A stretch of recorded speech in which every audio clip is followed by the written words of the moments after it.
Welcome to This is Jax, a hyper-local podcast. We're going to do our best. We're going to bring on successful business owners, the people who drive the cities, share a lot about what makes our city so great. So you can be confident and comfortable. This is a city that you want to call home.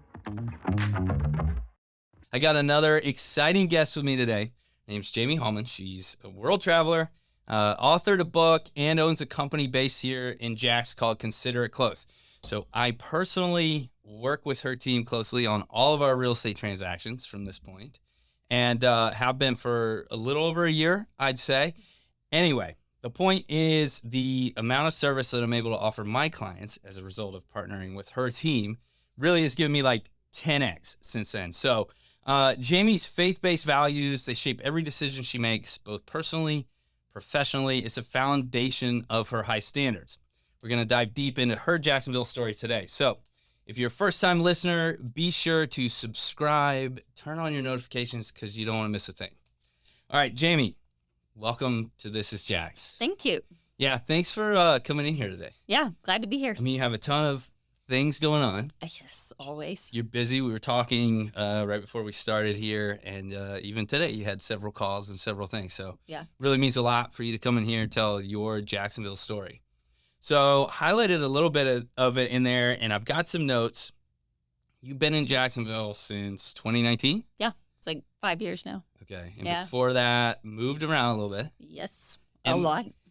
Okay, so where are you from originally? Originally South Carolina. Okay. Yeah, moved around several times in a couple of years. So I would say, and I want to kind of talk about that a little bit, but before we do, what I think is important about that and what's cool about that is this show is all about Jacksonville. It's like, you didn't grow up here. So like you have something to compare it to, like a scale, right? Like pros and cons and goods and bads. So after you were born, you still traveled a lot, right? And then you even did this like world, I got it in my notes here, traveling the world for 11 months. So, and then your specific words. So a lot of moves. Yes.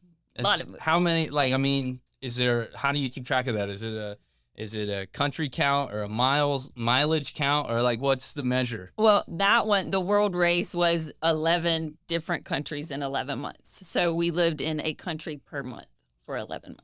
Okay, cool. Yeah.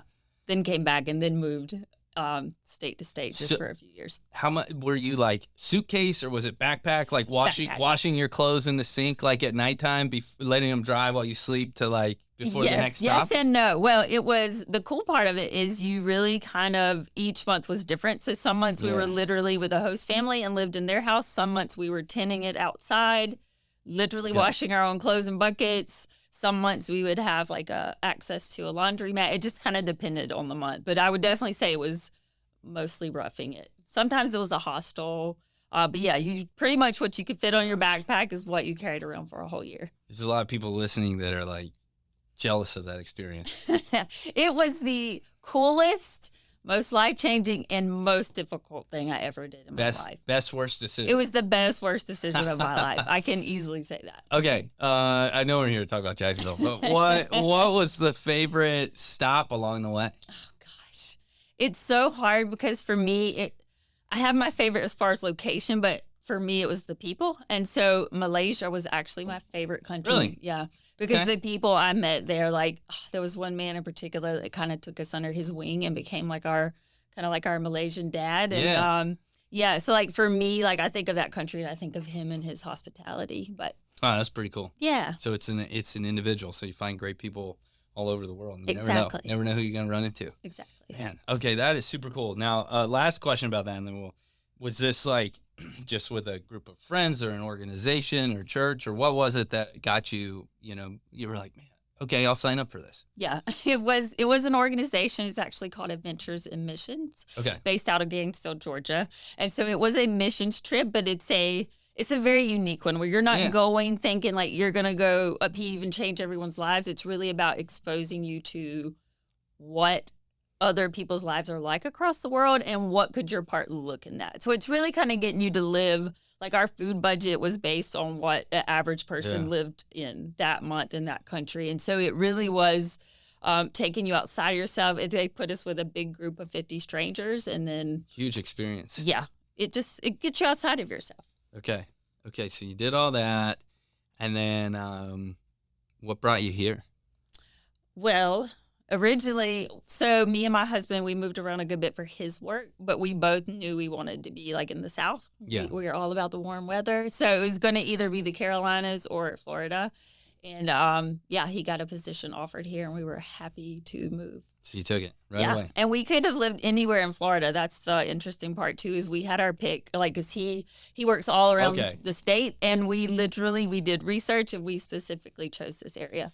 So you looked at the state, and of all the places you lived, you hadn't lived in Florida before. Nope. But you just looked at the data, articles, YouTube. I mean, what were you looking at to make that decision to say Jacksonville is where we want to, like, put the pin on the map? Yeah, all the things. Googled, researched, talked to a few people we knew that had lived in Florida. And for us, it really just came down to, like, kind of like what we wanted out of it, our culture's value, and also like our hobbies. And so for us, like, and also our families in South Carolina, so we like the idea of being North Florida. It's kind of still got the feel of what we grew up in, but house prices are really affordable here compared to further south you go. Talk about that all the time. So I'm trying to get that message out. That was a huge pull, was the house market here, honestly.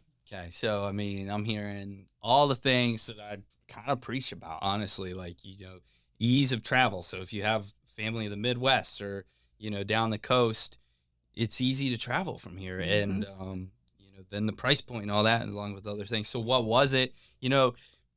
Those are all awesome things. What do you think, since you've been here and as you've kind of spent 5 years here or so, like, what is it about Jacksonville you love the most? Like, what did you fall in love with after you made a decision to come here? Yeah. It was a couple of things, honestly, but besides the obvious, like the warm weather and the beaches, I think for me, it was very surprising that, it's such a huge landmass, Jacksonville, but because of that, you can find a pocket for any personality. So, like, if you want space and country and land, you go further north, Jax. If you want the beach vibe, we got tons of that.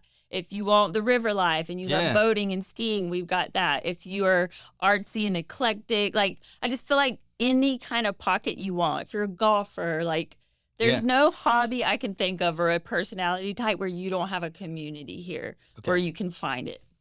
That's cool. Yeah. I agree. I mean, all those things, they exist right here in the city. Like, whatever kind of lifestyle, whatever kind of Florida lifestyle you want, like, you can get it here. Definitely a lot of rooms for hobbies. What are some of I know you do some different hobbies, and we've talked about some of your newer hobbies and things you're getting interested in. But I mean, what are some of the hobbies that you do that, like, you're like, wow, there's a great opportunity here for me to, like, feed this hobby? Yeah. Well, I do. I have a lot of hobbies, but I'm big into outdoors. Like, I love being outdoors, being on the water, or hiking, anything like that. So for me, like, you have water everywhere. So literally, even if you don't own a boat, like, sometimes me and my husband will just go rent a boat. Or, go spend a day out, or go tour in St. Augustine, or go to downtown Jax. Like, there's just so many trails and walks, and, like, how many months out of the year can you go outside and it's comfortable temperature? Yeah. Like, in January when everyone's freezing, I'm outside walking in a tank top and, like, loving life. So I think just that active outdoor lifestyle, that's probably my biggest thing here. Yeah, definitely a lot of room for that. And I agree with the, like, January weather. I find myself, I'm like, I think the toughest part of that time of year is, like, the pool is still cold, but the air is warm. Just because the cool nights. But, like, for sure, you'll still find me, like, tanning in my backyard, like, waiting. Oh yeah, we've sat out in our pool, like, when the water is freezing, and we won't step into it, but we're just chilling. But the weather's still great, right? Yeah. So you're there. Okay, cool, man. Those are exciting, exciting things. So for work life, you got a couple different things going on. Obviously, Consider It closed, and that's the transaction base.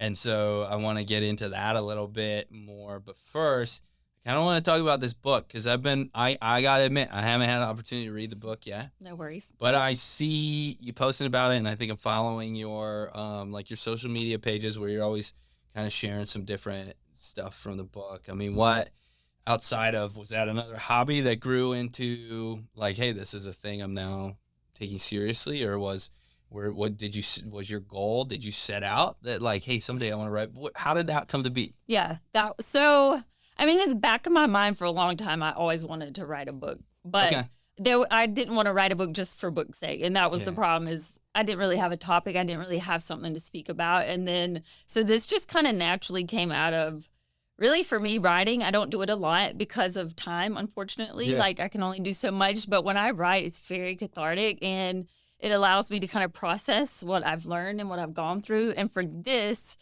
same thing kept coming up, like in all my conversations with friends, or if people were struggling. Like, I just kept saying the same stuff. And I was like, you know what? Like, this is it. This is my message. Like, this is something worth sharing. And so, I don't know. I just like sat out. I started writing it, and it just kind of grew from there. And so it's kind of unique. I'm not out to be a career author. Like, I have a business that takes up all my time and passion, but this was like kind of, I don't know. It's like my little piece, a way to like share a message and a story of growth for me that I think could help other people. Very cool. We'll have to link in the show notes, like where, and we'll talk about it, where to go to get that book. Yeah. Kind of check it out, and all your links, of course. So Consider It Closed. You guys are transaction team. Yes. Transaction coordinators. And for me, the benefit of working with you guys is, first of all, like, I could hire within, and there's different costs related to that. But then there's also like the training side of it. And so now I have to totally train my team and manage my team, all while doing the things that are required for me for my business to provide customer service to my clients, right? And hiring you guys, partnering with you guys, teaming up with you guys, whatever the right word is, has really opened the door for me to do those customer service things.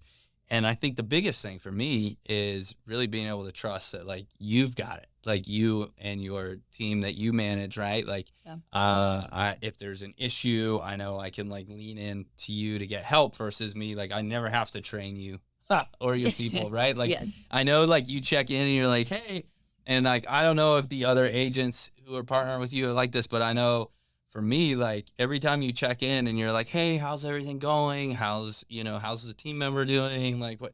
And I'm like, I have no problem here. So, how did you get into, as a problem solver, how did you get into real estate transactions? Yeah, it's a great question. So I had my license, and I thought originally, like, oh, I'm going to be an agent. And, it just made a lot of sense for my personality. However, most people do not understand the full real estate process until you've gone through it. And so for me, I didn't know how much of my personality was. Like, I'm high detail. I love reports. I love spreadsheets. I love all the geeky stuff. And so for me, I actually really thrived off of like structure, and I didn't realize how much until I was trying to be an agent. Yeah. And there was no structure. No, your schedule just gets wrecked every day. Your schedule's just chaos. And again, some people thrive off of that, and like that feeds them. But for me, it literally sucked the joy out of it. And so, but I loved real estate. I was fascinated I love the fast pace.